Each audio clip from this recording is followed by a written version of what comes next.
하나님 말씀은 신명기 21장, 22장 두 개의 말씀을 보겠습니다. 지금 우리는 모세의 두 번째 설교 신명기 5장에서부터 26장에 나와 있는 내용을 살펴보고 있습니다. 그래서 두 번째 이 설교는 이 18장까지는 하나님과의 관계에서 어떻게 우리들이 살아가는 것이 거룩한 삶을 살아가는 것인가 이렇게 얘기했다고 한다면, 오늘 19장에서부터 26장까지는 삶 가운데 어떻게 사는 것이 거룩한 삶인가, 거기에 관한 교훈을 우리가 말씀한다라고 살펴볼 수 있습니다. 지금 두 번째 설교의 그 핵심은 십계명이죠. 그래서 십계명은 하나님 사랑, 이웃 사랑이고, 그래서 우리가 십계명을 우리들의 삶 가운데 어떻게 우리가 적용하며 살아가는 수 있는지 지금 모세를 통해 우리에게 구체적인 예들을 가르쳐주고 있어요. 그래서 이런 말씀을 보면서 문자적으로 우리가 따라가는 게 아니라 이렇게 말씀하시는 정신을 우리가 따라가야 돼. 이게 굉장히 중요합니다. 신앙생활도 우리가 뜻없이 무릎 꿇는 것이 아니라 하나님의 마음, 이게 중요하죠. 그리스도의 마음을 품고 신앙생활하는 것이 중요하죠. 그래서 우리들이 문자적으로 우리가 따라가고 지켰네 못 지켰네 이게 아니라 우리가 얼마만큼 주님을 사랑하는 마음과 그리스도의 마음을 가지고 우리들이 신앙생활을 했는지, 이것이 굉장히 중요하거든요.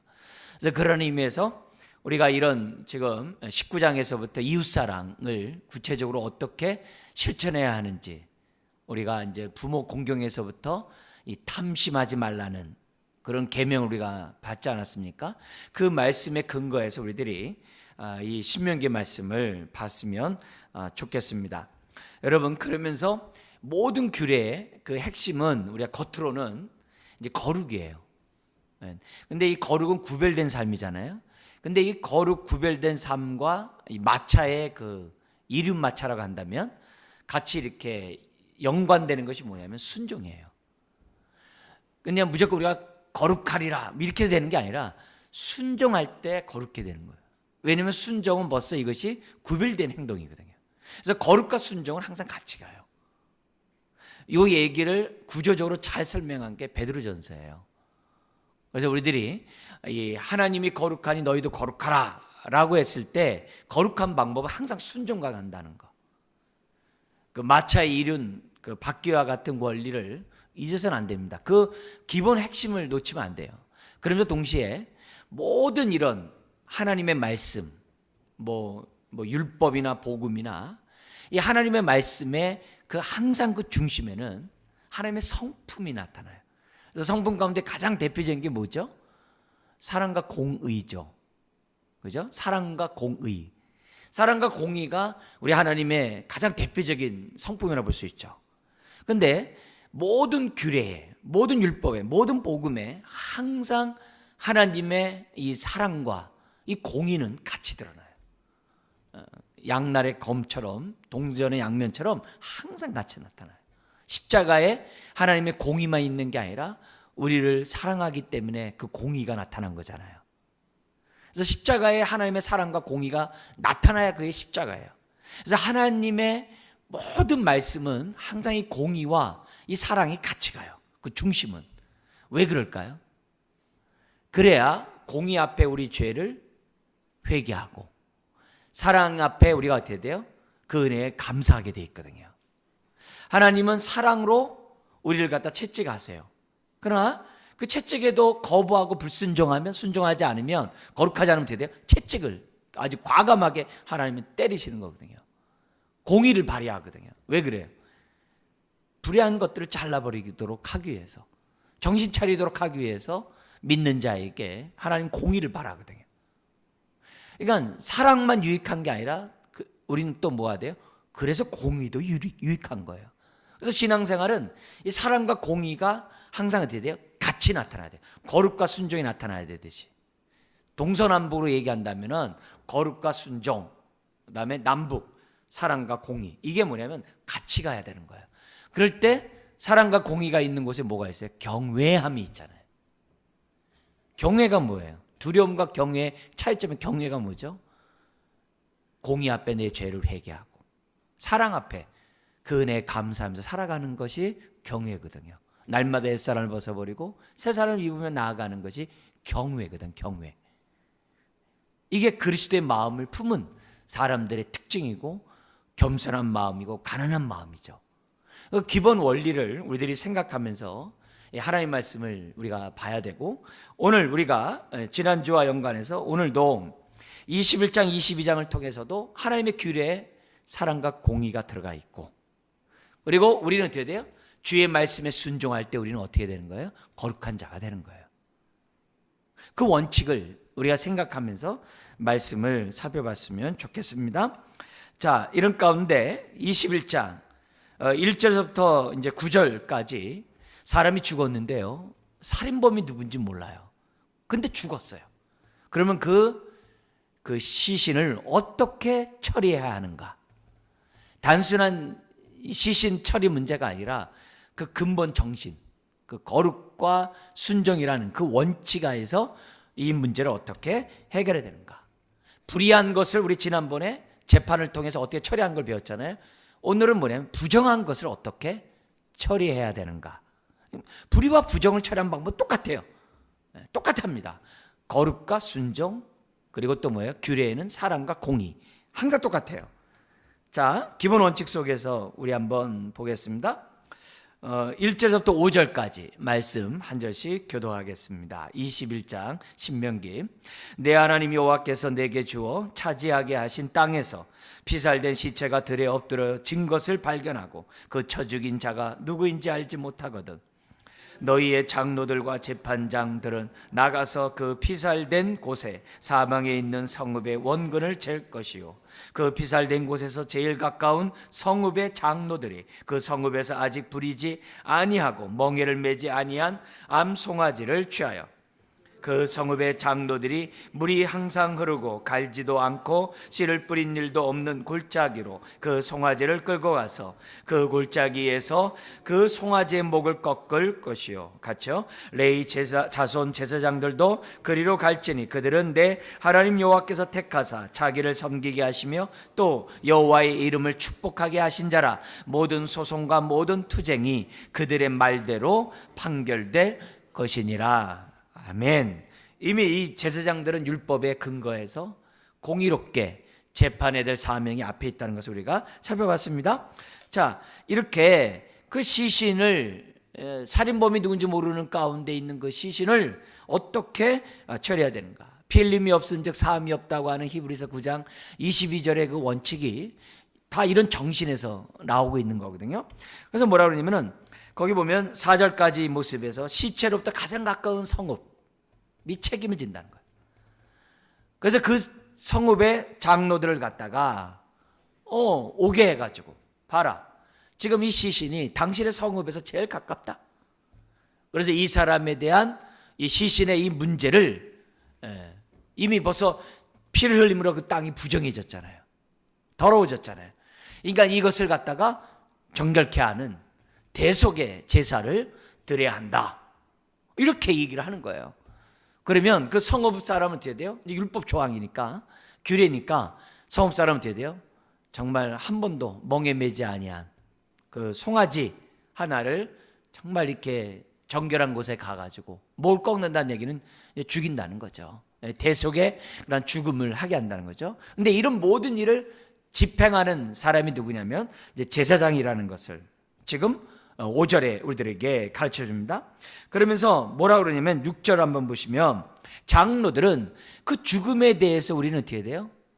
사실 뭐예요? 책임이 없다는 거죠. 그렇지만 그 부정한 것에 대한 모든 것들을 자신들이 어떻게 돼요? 감당한다라고 하는 그런 고백을 하지 않을 수가 없어요. 그래서 6절 7절에 뭐냐면 자신의 결벽, 자기 성읍의 결백을 먼저 고백을 해요. 그래서 7절 같이 한번 읽겠습니다. 말하기를 우리의 손이 피를 흘리지 아니하였고 우리의 눈이 이것을 보지도 못하였나이다. 그렇게 얘기합니다. 그리고 나서 8절에 하나님께 용서를 구해요. 근데 용서를 구하기 전에 6절에 보면 뭐냐면 목을 꺾은 암송아지 위에 뭘 씻어요? 손을 씻는 거죠. 우리는 여기에 참 무지하다 이거예요. 이제 그런 행동을 하는 거예요. 그러면 이 모든 일은 이제 주관하는 이제 제사장이 앞에서 하는 거니까 그렇게 되므로 9절에 어떻게 돼요? 너는 이와 같이 여호와 보시기에 정직한 일을 행하여 무죄한 자의 피 흘린 죄를 너희 중에서 제할지니라. 그렇게 함으로써 하나님의 성전만 거룩한 것이 아니라 하나님이 통치하고 다스리는 이스라엘 전체가 어떻게 된다는 거예요? 거룩해야 한다는 것을 지금 오늘 이 말씀 우리들에게 이제 가르쳐주고 있다는 거예요. 지금 여러분 이 시신 처리가 어떤 구조에 있는 거예요? 이웃사랑을 어떻게 하는가? 거기 구조에 있는 말씀이에요. 그러니까 우리가 살인하진 않았어요. 살인하지 말라와 연관했을 때 살인하진 않았어요. 근데 살인하지 않았다고 그 시신을 내버려두냐 이게. 그렇지 않다는 거죠. 그 시신을 처리해야 될 뭐가 있는 거예요? 책임이 있다는 거예요. 사회적 책임이 있다는 거예요. 그럼 왜 이런 해석이 나온다 그랬어요? 십계명을 해석할 때 소극적으로만 해석하지 말고 적극적으로 해석하라 그랬어요. 소극적인 건 뭐예요? 문자적으로 해석하는 거. 문자적으로 순종하는 건 소극적이에요. 살인하지 않았어요 저는요. 저 아무 책임 없어요. 그렇게 하면 안 된다는 거예요. 우리 아까 뭐라 했어요? 정신에 따라 순종하라 그랬잖아요. 그 정신은 뭐예요? 이웃사랑이잖아요. 근데 이웃사랑은 뭐예요? 내가 적극적으로 사랑하는 거거든요.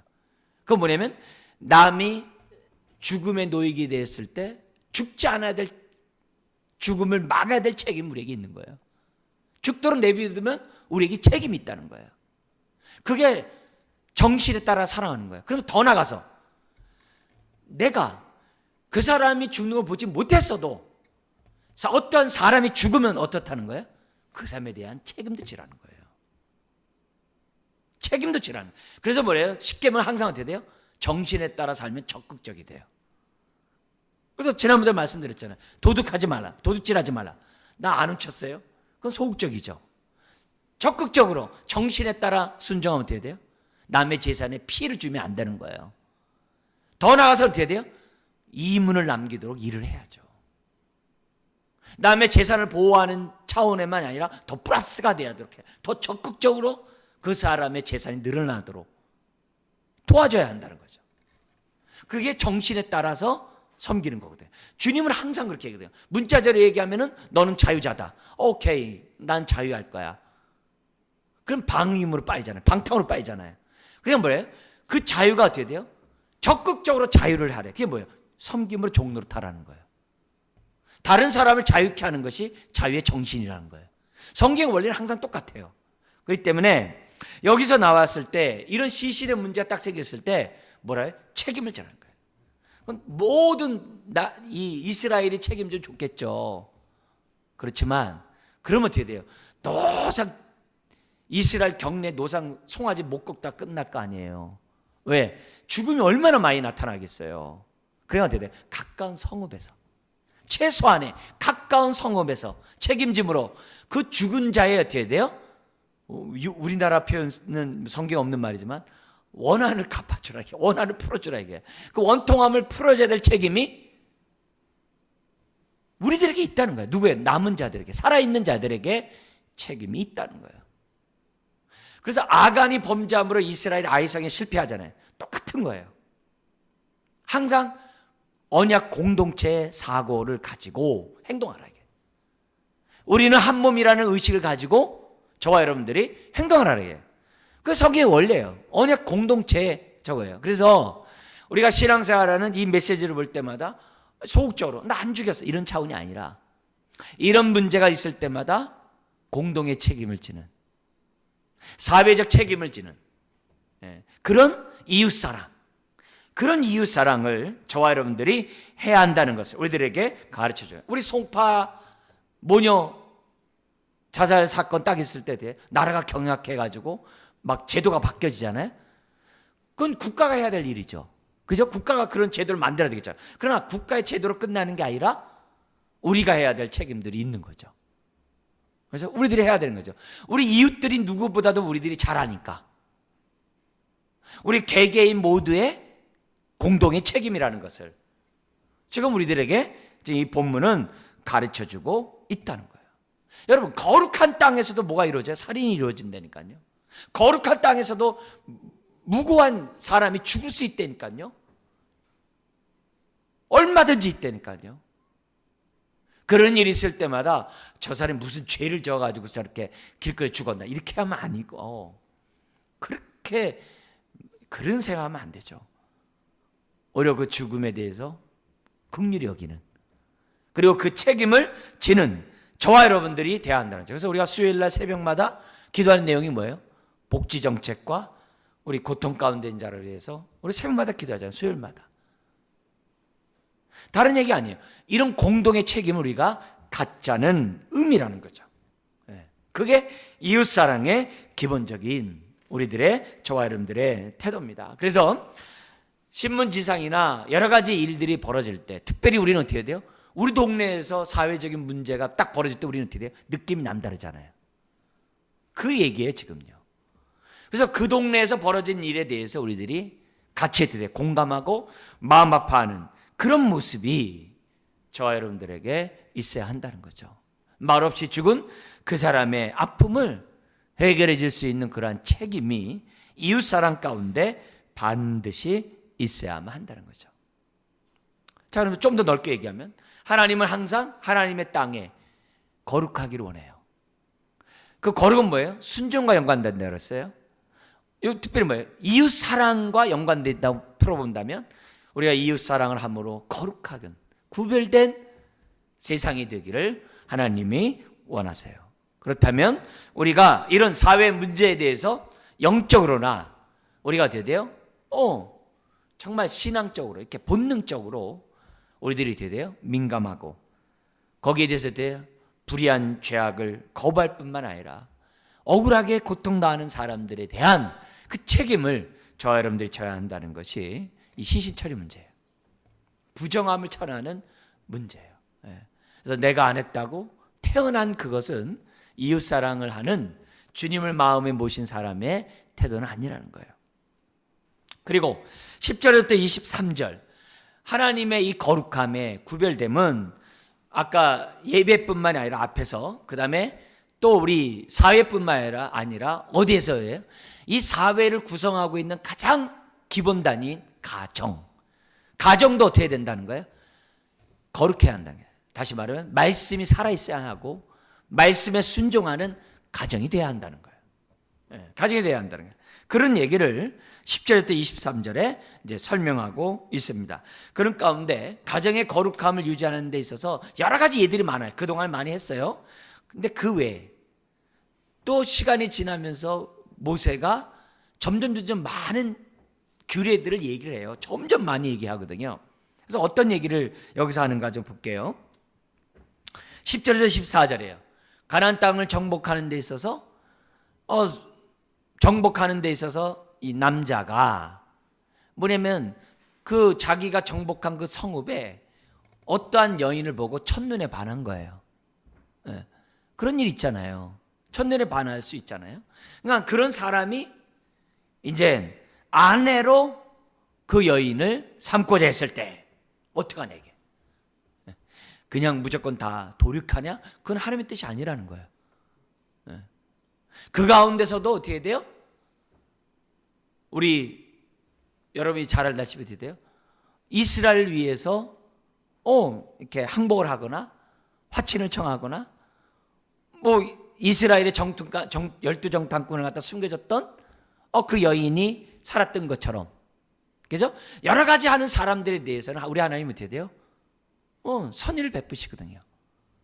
근데 그런 자가 있을 때 어떻게 하냐 이게요.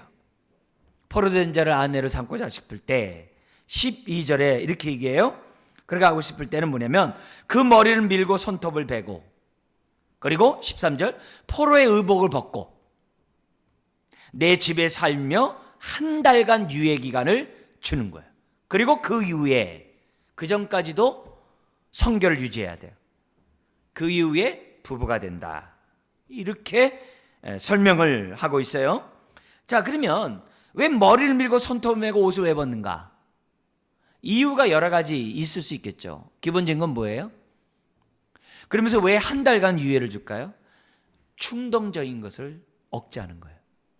충동적인 거. 그래서 14절에 그 후에 내가 그를 기뻐하지 않으면 어떻게 돼요? 건드리지 말라 이거죠. 그를 갖다가 종으로 대접하지 말고 아내로 대접하라 이거예요.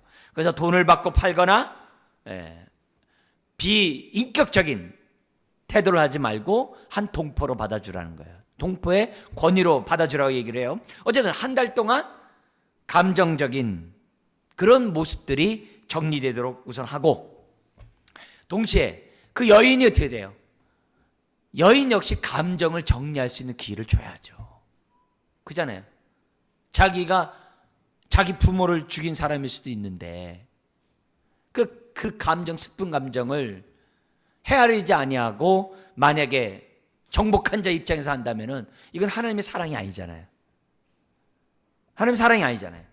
그래서 그 여인이 그 마음을 정리할 수 있도록 기회를 갖다가 한 달간 주는 거죠. 그러면 왜 머리를 밀고 손톱을 베고 왜 옷을 벗냐 이게 다른 게 아니라 그 여인으로 하여금 구습을 쫓는 옛 사람의 모습을 벗어버리고 새로운 어떻게 돼요?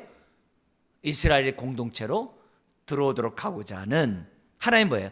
예식으로 볼 수 있다는 거죠. 옛 사람을 벗어버리고 새 사람을 입는 그 모습을 하나님의 함으로 어떻게 하는 거예요? 어떻게 하는 거예요? 충동적으로 아내를 맞이함으로 뭘 담게 돼 있어요? 금방 그 여인의 우상을 따를 수 있거든요. 그렇게 함으로 이스라엘 공동체가 돼야 돼요? 더러워질 수 있거든요. 오염될 수 있거든요. 이런 것들을 하나님이 총체적으로 막한 그런 의도가 10절 14절에 우리가 살펴볼 수가 있다는 거죠. 그러니까 이런 일련의 모습을 보면서 결혼하는 문제조차도 우리 하나님 뭐예요? 그 중심은 구별되기를 원해요. 뭐예요? 말씀의 순종함으로 구별되기 원해요. 그 기본 원칙 똑같아요. 그리고 어느 한 사람을 대할 때 어때요? 이웃 사랑의 모습으로 대하라는 거예요. 자국민이 아니라 포로민이라 할지라도 항상 주님의 마음으로 이웃 사랑의 마음으로 원칙적으로 대해야 한다는 것을 지금 이제 가르쳐주고 있다는 거죠. 그러다 한 번이라도 14절에 욕을 보였거든 절대로 돈 주고 팔아버리는 비인격적인 모습을 가져서는 안 된다, 이런 얘기를 하고 있는 거예요. 자, 그 다음에 거룩한 가정을 이루기 위한 15절부터 17절의 모습은 뭐냐면 이 부인을 갖다가 한 명 이상을 둔 거예요. 근데 처음 결혼한 사람에게서 장자가 태어난 거예요. 근데 그 처음 결혼한 그 부인을 사랑하지 않아. 그리고 둘째 부인을 사랑해. 둘째 부인을 사랑해가지고 어떻게 돼요? 그를 갖다가 아끼고 그에게 어떻게 돼요? 모든 것을 줘요. 그런 일 많잖아요. 그죠? 세상에. 지금 우리 저 북한에도 그렇잖아요. 그죠? 원래 장자가 첫째 부인에 낳은 사람이 장자가 돼야 되는데 그렇지 않은 경우가 많잖아요. 근데 거기에 대해서 우리 주님은 뭐냐면 그러면 가정에 어떻게 돼요? 무질서가 되잖아요. 무질서하면 뭐예요? 하나님의 정신이 아니잖아요. 그리고 원통함을 갖고 있는 그 모습을 그대로 내버려 두는 것은 공의로운 모습이 아니잖아요. 하나님이 사회에서만 공의로울 것이 아니라 어디에도 공의로워야 된다는 거예요. 사회의 한 가장 기본적인 단위인 가정에서도 공의로워야 한다는 거예요. 그래서 감정에 따라 막 그냥 가정을 다스리는 것이 아니라 원칙에 따라. 그래서 어떻게 돼요? 무조건 첫째 부인의 장자면 그가 장자라는 거예요. 그래서 그에게 뭐예요? 두 몫을 주라는 거예요. 그 얘기를 함으로 어떻게 돼요? 사람을 대할 때 편파적으로 감정적으로 하는 게 아니라 이치에 따라, 기본 원칙에 따라서 저와 여러분들이 일들을 처리해야 할 것을 얘기하는 거예요. 얘기하는 거예요. 그러니까 이런 부분에서 우리들이 어떤 가정의 질서를 세우는 이런 부분들에 있어서 정말 우리들이 어떻게 해야 되는지 이제 원칙을 우리가 살펴보는 거죠. 그래서 우리 집안에서 어떻게 해야 돼요? 나는 첫째 아들보다 둘째가 예쁘더라. 그러면 안 되는 거죠. 나는 첫째보다 나는 막내가 예쁘다. 그러면 안 돼요. 그러면 안 돼요. 딱 장자는 장자고. 그래야 질서가 있는 거고 모든 부분에서 이루어지는. 그렇다고 이제 옛날 우리 조상들 같이 그냥 둘째, 셋째, 넷째는 하나도 안 주고 장자에게만 주는 그런 사회, 그건 또 가부장적인 모습에서 바람직하지 않죠. 항상 뭐예요? 하나님의 마음이 어떻게, 그러니까 하나님이라면 어떻게 하셨을까? 그게 중요해요. 하나님이라면 우리 집안 어떻게 자녀들에게 하나님의 사랑을, 마음을 전했을까? 그게 중요해요.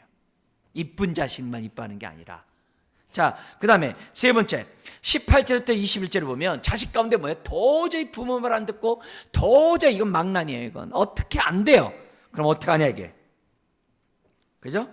어떻게 하냐 그 문제 도저히 골칫거려. 그러면 그 부모는 그 성읍의 장로들에게 그 아이를 데려가라 이게. 그리고 성읍의 장로들에서 재판을 받으라 이게. 재판을 받을 때 이건 정말 이런 안 되겠어. 이 애를 내버려 두면 성읍 전체가 불효자로 변할 거고, 이렇게 하면은 부모가 더 고통을 받을 거고, 어떻게 되냐? 재판을 딱 해서 이건 정말 불효자가 맞다. 그러면 어떻게 돼요? 거기 보면 21절 같이 한번 읽겠습니다. 그 성읍의 모든 사람들이 그를 돌로 쳐 죽일지니 이같이 내가 너희 중에서 악을 제하라. 그리하면 온 이스라엘이 듣고 두려워하리라. 왜 그럴까요? 여러분, 자녀는 부모에게 순종함으로 하나님에게 순종하는 법을 배우도록 하나님이 하셨어요. 부모에게 순종하지 않는 자 하나님 앞에 순종 못해요. 그래서 성경에서 그런 거예요. 눈에 보이는 부모를 순종하지 않고 어떻게 보이지 않는 하나님께 순종하냐? 말이 안 된다. 그건 고르반 신앙이다. 그렇게 얘기하는 거예요. 그래서 자녀들은 어떻게 돼요? 이치를 따지면서 부모에게 순종하는 게 아니라 기본적으로 어떻게 돼요? 질서상 또 하나님이 주신 그러한 이 마음을 가지고 부모는 공경하게 돼 있는 거거든요. 나에게 잘해주기 때문에 공경하는 게 아니라 부모이기 때문에 공경하는 거고, 부모는 자녀를 사랑할 때 어떻게 돼요? 자녀이기 때문에 사랑하는 거죠. 다른 것이 아니라 기본 원칙을 가지고 우리가 자녀들을 대해야 한다는 거죠. 근데 여기 이 자녀가 끊임없이 부모에게 불효한다는 얘기는 결국 뭐예요? 하나님께 불효하겠다는 거거든요. 하나님께 불순종하겠다는 거거든요. 이런 모습을 내버려 두면 어떻게 돼요? 거룩한 공동체가 세워질 수 없다는 거예요. 결국 주님은 우리에게 정확히 얘기해요. 죄악은 모양이라도 버리라는 거예요. 죄는 모양이라도 버리라 이게요. 히브리서 12장 표현을 쓴다면 우리가 믿음의 경주를 하는데 걸림돌이 되면 잘라버리라 이게요. 그 기본 원칙을 우리에게 주므로 우리들이 어떻게 정말 하나님 사랑, 이웃 사랑을 해야 되는지를 우리들에게 가르쳐주고 있어요. 그래서 자녀들은 부모에게 저항하는 마음 가지면 안 돼요. 사춘기 우리는 다 이해한다 넘어가잖아요. 그러면 안 돼요. 사춘기는 예외된다는 성경 규제는 없어요. 아무리 부모가 자신에게 상처를 주고 아픔을 줘도 하나님을 경외하는 자녀는 부모에게 그럴 수 없는 거예요. 그러니까 벌써 부모에게 그렇게 나온다는 얘기는 뭐예요? 그 마음 중심에 하나님을 경외하는 마음이 없다는 거거든요. 그러면 부모는 어린아이에게 하나님을 경외하는 마음을 심어주지 못한 거예요. 왜? 부모의 사랑과 공의로 아이는 경외함을 얻거든요. 그런 내 모습을 하나님 앞에 우리들이 회개하고 기도해야만 하겠죠. 자녀는 부모에게 순종함으로 하나님께 순종의 법을 배우는 거예요. 자, 그럼 한 걸음 더 나가서 자식은 가만 내비두면 순종하는지 않아요. 자식은 가르쳐 지켜야 순종해요. 교훈과 책망과 바르게 함과 의로 교육하게 해야 순종하지 저절로 순종하는 법은 없다는 거예요. 그러니까 어리면 어릴수록 우리가 어때야 돼요? 더 하나님 말씀의 아이가 되도록 어떤 마음을 가지고요? 이웃사랑, 하나님과 공의의 마음을 가지고 아이를 하나님을 경외하는 자로 키워야죠. 그것이 중요해요. 그래서 우리 막 중고등반 되면요, 사실 저는 두려워요. 우리 애들 보면요, 무서워요. 왜요?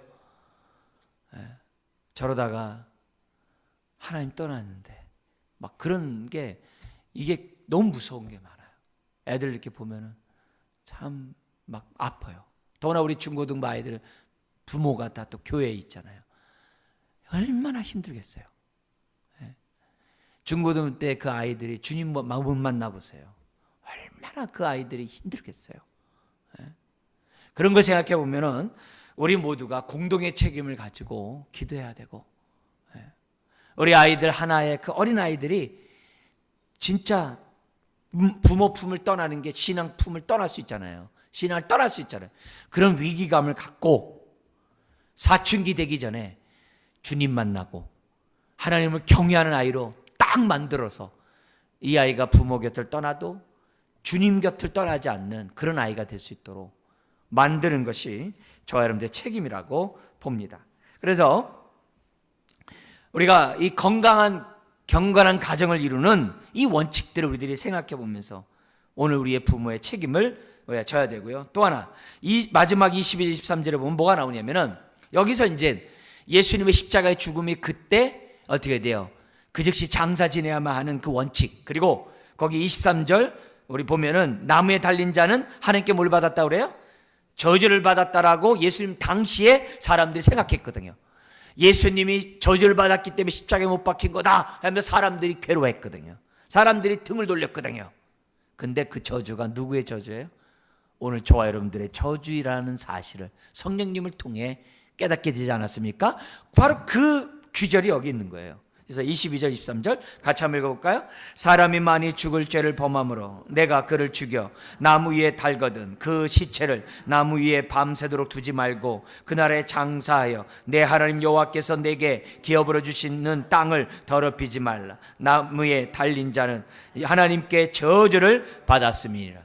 그래서 그 십자가에 못 박힌 자를 갖다 빨리 죽게 하기 위해서 어떻게 돼요?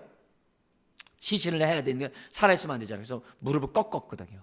근데 예수님 앞에 가보니까 꺾을 필요도 없어요. 이미 죽었으니까. 그래서 창으로 죽었는지가 나 확인한 거예요. 그럼 푹 찌른 거예요. 이미 죽었기 때문에 아플 것도 없겠죠. 툭 찌른 거라. 그런 모든 거. 근데 흠이 없는 양이 되고자 하는, 왜? 다리가 꺾이면 흠이 있는 양이니까. 흠 없는 양으로서 주님은 마지막 순간까지 저와 여러분들의 저주를 다 담당하셨다는 것을 우리들에게 가르쳐주죠. 갈라디아서 3장 13절에 이런 해석을 우리에게 보여주므로 결국 우리가 지금 여기서는 뭐냐면 하나님의 땅을 거룩한 땅으로 만들기 힘쓰라는 거죠. 그렇다면 교회도 마찬가지고 여러분의 가정도 마찬가지고 여러분의 인생도 마찬가지. 뭐예요? 거룩하기를 힘쓰는 거예요. 거룩하는 건 어떻게 해야 돼요? 말씀의 순종함으로 구별되어야 하는 거. 그게 거룩이에요. 그게 거룩이에요. 그런데 우리가 순종할 때 어떤 마음을 가지고? 주님의 마음을 가지고 하나님 사랑, 이웃 사랑으로. 그리고 그 사랑 안에는 공의가 있어야 되죠. 공의 안에는 사랑이 있으므로 우리에게 살아갈 것을 얘기를 합니다. 그래서 연이어서 계속 이어지는데 22장에 들어와서는 여러 가지 이웃사랑의 모습이 나옵니다. 다양한 모습이 나오는데요. 이겁니다. 이웃에 대한 배려. 아까 얘기했듯이 사랑은 되게 적극적으로 하라 그랬잖아요. 그 얘기예요. 어떻게 나타나 보죠? 1절에서부터 3절까지 형제의 소나 양이 길을 잃은 것을 볼 때 못 본 척하지 말고 반드시 돌려주래요. 그리고 2절에 만약에 그 형제가 너무 멀거나 또는 누구 건지 잘 모를 때 잘 보관하고 있다가 돌려주래요. 상하게 하면 안 돼요. 잘 돌봐줘요. 근데 그게 소나 양만이 아니라 3절에 낙이나 의복이라도 어떤 낫자국 하나라도 괭이 하나라도 하여튼 간에 남의 것에 대해서 어떻게 돼요? 돌려주라 이게. 그 사람의 재산을 뭐 해줘야 돼요? 보호해줘라 이게. 도둑질하면 안 되는 얘기거든요. 그래서 정말 맡아줘야 될 때도 맡아주는 이게 적극적인 선행이거든요. 그리고 4절에 같이 한번 읽어볼까요? 내 형제의 낙이나 소가 길에 넘어진 것을 보거든 못 본 채 하지 말고 너는 반드시 형제를 도와 그것들을 일으킬지니라. 그래서 옛날에, 지금은 잘 없습니다만 옛날에 니아까 끌고 많이 언덕들 올라다니는 일들이 많아요. 왜냐면 이렇게 연탄서부터 시작해가지고 모든 무거운 걸 다 옛날 달동네들이 많았잖아요. 그잖아요. 옛날 다 달동네니까 얼마 많아요. 그때마다 어떻게 돼요? 다 사람들이 뭐 누가 말 안 해도 다 이렇게 밀어주잖아요. 그런 거거든요. 그게 이웃사랑이죠. 그 얘기를 지금 우리들에게 지금 가르쳐주고 있다는 거예요. 그래서 이건 뭐냐면 이웃사랑은 뭐냐, 내 입장이 아니라 상대방의 입장을 생각하라, 이렇게 되는 거예요. 그러면 적극적인 사랑을 하게 된다. 우리 신학의 표현을 쓴다면 내 몸같이 사랑하라, 이렇게 된 거예요. 이걸 내 몸같이 사랑하라 라는 표로도 우리들에게 지금 설명하면서 이웃사랑은 뭐예요? 배려하는 차원뿐만 아니라 힘써 최선을 다해 수고 적극적으로 행할 것을 하되, 어떤 일까지 해야 돼요? 맡아서 주는 이 귀찮은 일도 하래요.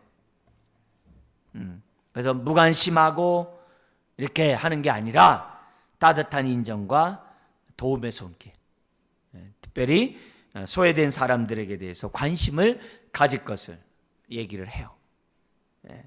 자, 그러면서 계속 나갑니다. 5절부터 12절에 보면 다양한 삶의 영역 속에 지켜야 될 규례들이 하나씩 파편적으로 나와요. 잠언의 지혜까지 나오는데요. 이게 우리는 그냥 훅 넘어가요. 근데요, 탈무드 같은 데 보잖아요. 이 규절 하나 가지고 막 그냥 막 몇 페이지가 막 예들이 나와요. 이 규절들을 해석을 해가지고서 어떻게 이걸 지켜야 되는지, 5절, 6절을 지켜야 되는지 막 이런 게 막 생활 속에 구체적인 예들. 안식을 거룩히 지켜라. 그러면 그걸로 끝나지 않아요. 안식을 어떻게 지키는, 거룩하게 지키는 건지 아냐 하면서 막 수십 가지가 나와요. 막 그렇게 해놨어요, 다. 여기서 근데 우리는 기본적인 것만 우리 지금 보고 있는 거예요. 뭐라냐면 이렇게 얘기를 해요. 5절에 남자는 여자의 의복을 입지 말고 남자는 여자의 의복을 입지 말라. 그래서 여자는 남자, 남자는 여자. 이같이 하는 자는 내 하나님 여호와께 가증한 자니라. 근데 현대 패션은 뭐 비슷한 걸 입어야 뭐 첨단을 간다고 그러는데, 그거는 세상 일이고, 하나님 뭐예요? 질서를 존중하거든요. 창조의 원리를 존중하거든요. 창조 원리에 순응하라. 그게 질서다. 그게 뭐예요? 그게 하나님 말씀에 순종하는 것이고, 그게 거룩이라 이게요. 그게 구별된 모습이라고 하는 거예요. 근데 그 당시에 이 복장이 우상 숭배와도 연관이 있었다고 그래요. 성적 문란과 함께 우상 숭배와 연관이 있다는 거예요. 왜냐면 그래서 옷도 잘 입어야 되죠. 옷을 얇게 입으면 안 되겠죠. 그죠? 단정하게 입으라 그러잖아요, 성경에요. 그러니까 그래서 이 복장이 여러 가지 것들을 함축하고 있기 때문에, 그리고 또 뭐예요? 복장은요, 영적인 것과 연결되어 있어요. 왜요? 그 사람의 가치관을 표현한 거기 때문에 영적으로 당연히 연결되어 있어요. 그런 의미에서 어떻게 해야 돼요? 옷 입는 것도 하나님의 통치를 받으라 이게요. 왜요? 그걸 통해서 주님의 영광이 드러나야지, 그것 통해서 자기의 멋이 드러나면 안 된다는 거죠. 당연히 패션이야 자기 멋이 드러나고 자기의 품격이 드러나도록 해야 되겠죠. 그렇지만 만약에 그것이 죄를 짓게 한다든지, 그것이 교만하게 자기 자랑을 한다든지, 그것이 여타의 이웃 속에서 하나님의 영광을 가린다면 안 된다 이거죠. 그래서 옷 입는 것조차, 이 옷은 굉장히 사실 중요하잖아요. 하나님의 뭘 받으라는 거예요? 다스림을 받으라 이게. 그래서 화려하지 말고 단정되고 품이 있는 옷을 입을 것을 얘기를 하고 있어요. 여러분 다시 말씀드리지만 복장은요, 영적인 것이에요. 연결되어 있는 거예요. 자, 그 다음에 6절 7절 어미와 새끼새를 동시에 취하지 말라 이렇게 얘기를 해요. 배고픈 경우에 새끼는 먹을 수 있죠. 어미는 꼭 놔주래요. 왜? 또 알을 낳아야 되잖아요. 그러니까 이게 정말 창조 질서예요. 우린 두 개 다 먹으려고 그러는데 안 된다 이거예요. 심지어 뭐예요? 개를 갖다 잡을 때 어때요? 새끼가 있는 거는 또 보약이라고 해야죠. 같이 또 뭐. 그러면 안 된다는 거예요. 그렇게 하면. 그렇게 무자비한 그런 모습을 갖지 말라는 거죠. 그랬을 때 순종하면 7절에 내가 복을 누리고 장수하라. 야, 이게 부모에게만 순종할 때 복을 누리고 장수가 아니라 뭐예요? 작은 동물 하나라도 주님의 마음을 품고 하면 된다는 거예요. 그래서 유기동물, 뭐 애완동물 하나를 하더라도 정말 주님의 마음으로 대할 것을 우리들에게 가르쳐주고 있어요. 그래서요, 지금 오늘날 2017년 유대인들은요, 이게 알을 파는 집하고 뭐냐면 이 닭을 파는 집이 동시에 팔지 못한답니다. 정말 그런데 정말 그렇대요. 예. 유대인치고 닭도 팔고 알을 파는 집안이 없답니다. 예. 닭도 파는데 알로 요리한 빵 식료품도 있잖아요. 무슨 파리바게뜨 뜨는데 그거 없답니다. 같이 안 판답니다. 계란이 들어가는데 안 판다는 거예요. 그래서 그런데 정말 그렇대요. 이스라엘 사람들이 지금도 이거를 그대로 지킨다는 거예요. 그러니까 그만큼 이 사람들은 철저하게 구별되려고 순종함으로 애를 쓰고 있는 것을 보게 되는 거죠. 그리고 이 8절이 굉장히 중요한 얘기인데요. 같이 한번 읽어볼까요? 내가 새 집을 지을 때 지붕에 난간을 만들어 사람이 떨어지지 않게 하라. 그 피가 내 집에 돌아갈까 하노라. 이 비슷한 예가 얼마나 많아요? 얼마나 많아요 이게요? 근데 여기에 대한 해석에 그 이스라엘의 그 탈무드에 어떤 얘기 나오냐면은 지금 뭐냐면 앰뷸런스가 막 지나가. 그러면 사람이 뭐냐? 시끄럽게 앰뷸런스가 지나가. 이렇게 하지 말라는 거예요. 하나님 누구의 생명이 위독하니까 빨리 그 생명이 구출될 수 있도록 하나님 도와주시라고 기도하라는 거예요. 이 규절을 놓고서 해석들을 막 그렇게 이해를 하는 거예요. 그러니까 우리 이런 얘기 있잖아요. 그러니까 조심하라고 그랬잖아. 여기 종사 중 조심하라 써 있잖아. 그렇게 하면 안 된다는 거예요. 우리는 당연히 여기 조심하라 써 있잖아. 한눈 팔아가지고 이렇게 해놓고 이렇게 하면 안 된다는 거예요. 이게 그만큼 사람은 어떻게 돼요? 다른 사람을 배려하고 안전을 추구할 수 있도록 하는 것이 이웃사랑이라는 거예요. 네? 여러모로 생각하는 것이 굉장히 많아요. 그래서 사고 나면 내 책임 아니고 네 책임이라고, 당신 책임이라고. 그렇게 하면 안 된다고. 남에게 부담을 주거나 남에게 피해를 주는 일련의 행동들을 하지 않도록 안전하게 배려하는 것이 이웃사랑의 기본적인 모습이라는 거죠. 네. 이 예가 굉장히 많아요. 막 주차 문제부터 시작해서 운전의 문제부터 시작을 해가지고서 별의별 것 많은 거예요. 네. 집을 질 때 왜 바깥에 무슨 이렇게 난간을 만들면 안 된다서 시작해가지고 건축법들이 이런 것들이 다 반영되고 있다는 거예요. 근데 다 어겨서 그렇지. 네. 오늘 우리들이 이런 모습들을 어떻게 이웃사랑하는지에 대한 구체적인 얘기들을 해요. 그러니까 소극적인 측면만 하는 게 아니라 적극적으로 안전을 도모해야 될 사명이 있다는 거예요. 그리고 9절부터 11절은 뭐냐면 혼합을 주의하래요. 포도원에 두 종자를 심거나 또나 소나 나귀를 갖다 결의하여 같이 이렇게 갈지 말고 양털과 베어 짜는 일 하지 말라. 왜 그래요? 일상생활은 영적이기 때문에 그래요. 하나님은 순수한 거 원하세요. 하나님은 거룩한 거 원하세요. 하나님은 혼잡된 거 원치 않으세요. 하나님은 우상과 하나님을 함께 섬기는 거 원치 않아요. 그래서 뭐예요? 삶 속에서 어떻게 하라는 거예요? 심플하라는 거예요. 근데 오늘날은 뭐예요? 막 이것저것 교미시켜가지고 막 교배해가지고 막 너무 창조 질서를 문란하게 해요. 그래서 복잡해요. 근데 성령이 사도행전 2장 임하면 어떻게 돼요? 사람들이 심플 라이프라고 그래요. 삶이 단순해진대요. 아주 단순해진다는 거예요. 성령 충만하면 삶이 단순해요. 성령 충만하지 않으면 뭐예요? 삶이 복잡해. 생각도 복잡하고. 여러분 기도하면서 복잡하걸랑 성령에 따라 기도한 게 아니에요. 복잡하면 안 돼요. 그래서 그런 의미에서 이 혼합적인 요소를 아예 삶 속에서 해요. 그래서 이스라엘 사람들은요, 이게 식기를 씻는 그 세척하는 것도요, 이게 구별해서 해요. 함부로 섞이지 않도록 다 이렇게 구별해서 야채 씻을 거하고 이 고기 씻는 거 구별해서 한다고.